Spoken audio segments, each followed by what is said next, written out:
نبی پاک کی امانت ہو، تم سوچ کیوں نہیں رہے تمہارے پڑوس میں کیا ہو رہا ہے؟ آج یہاں ہندوستان میں موجود کچھ سنتوں نے جو لباس اوڑا ہوا ہے سنتوں کا، یہ بھگوا آتنکیوں نے یہ تک اعلان کیا کہ ہم یہاں کے مسلمانوں کا قتل عام کریں گے، 20 لاکھ مسلمانوں کو ماریں گے، ملک شام بنا دیں گے، اس کو سیریا بنا دیں گے۔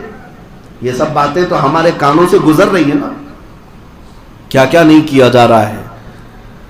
اور یہاں پر ہم دوہرا معیار بھی دیکھ رہے ہیں، حکومت کا بھی اور ڈپارٹمنٹ کا بھی۔ پولیس والا جاتا ہے تو اس کے کندھوں پر ہاتھ رکھ کر کے تھپ تھپایا جاتا ہے، یہ تو ہمارے آدمی ہیں، ہمارے آدمی ہیں۔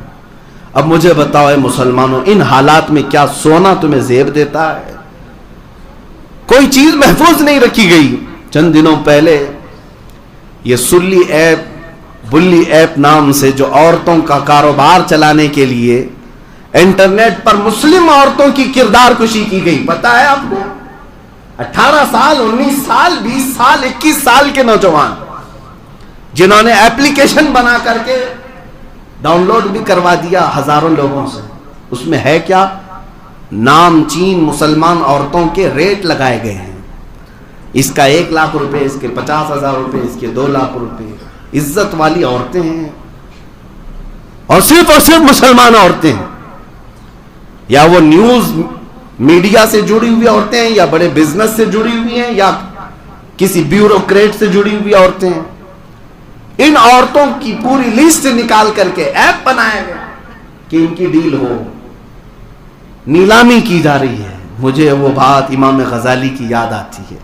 میں آج سے 8 سال پہلے ہبلی میں یہ بات اپنے مطالعے کی روشنی میں کہا تھا۔ امام نے کہا تھا، اے لوگو، اگر نبی پاک کی گستاخی تمہارے سامنے ہونے لگے اور تم خاموش رہ گئے تو اس دن کا انتظار کرنا جب تمہاری ماں اور بہنوں کی سر عام نیلامی کی جائے گی اور تم کچھ نہیں کر سکو گے۔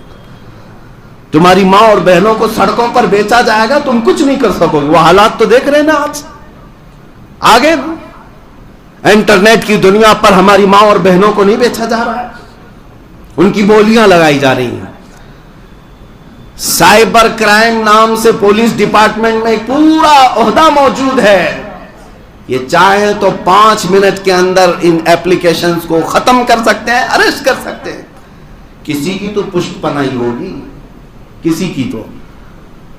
اور دھرم کے نام پر مسلمانوں کے قتل عام کی بات کی جائے، ان کی گرفتاری نہیں ہوتی۔ قرآن عظیم کی سر عام توہین کی جائے، انہیں کھلے چھوڑ دیا جاتا ہے۔ یہ سارے حالات تمہارے جگانے کے لیے ہیں۔ اے میرے عزیز بچوں، اٹھو، بیدار ہو جاؤ۔ تم آج بیدار ہو جاؤ۔ نبی پاک صلی اللہ تعالی علیہ وسلم تک تمہارے اعمال پہنچائے جا رہے ہیں۔ فرشتے بتاتے ہیں ہر ہفتے جا کر نبی پاک کی امت کے حالات۔ جس دن ہمارے حالات بتا رہے ہوں گے فرشتے حضور کو جا کر کہ یا رسول اللہ، آپ کی امت کی بچیوں عورتوں کا ریپ کیا جاتا ہے، آپ کی امت کا جوان رات بھر کھیل کود میں مصروف رہتا ہے، دن لہو میں کھونا تجھے، شب صبح تک سونا تجھے، شرم نبی خوف خدا یہ بھی نہیں وہ بھی نہیں۔ میرے عزیز بچوں، آج میں جو کچھ بولتا ہوں یہ کوئی میری روایتی تقریریں نہیں ہیں، میں کوئی پیشاور مقرر بھی نہیں ہوں۔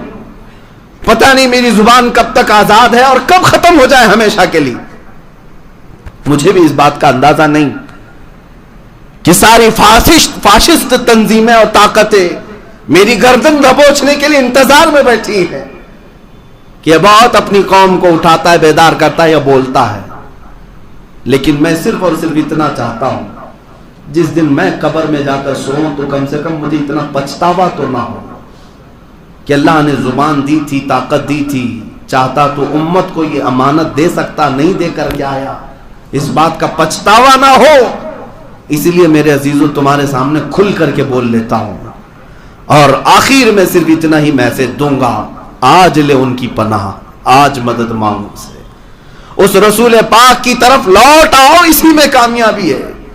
دنیا نے تمہیں بیوقوف بنا رکھا ہے، تمہیں پھٹی ہوئی جینز پہنا کر کے نچاتی اور کہتی ہے کہ تم فیشنیبل ہو، تمہیں چوٹیاں رکھوا دیا، تمہارے کانوں میں بالیاں پہنا دیا، تمہارے ہاتھوں میں بنگڑیاں پہنا دیا۔ اے نوجوان، تو بیوقوف بن رہا ہے، دنیا تجھے مرد سے ہجڑا بنا دی اور عورت تک بنا دیا، اور تم پھر بھی کھلے عام فیشن کے نام پر ناچ رہے ہو. تمہیں پتا ہی نہیں یہ جنگل کے درندے بنانے پر تلے ہوئے ہیں. آپ نہیں دیکھتے مصر کی سرزمین عرب سرزمین ہے.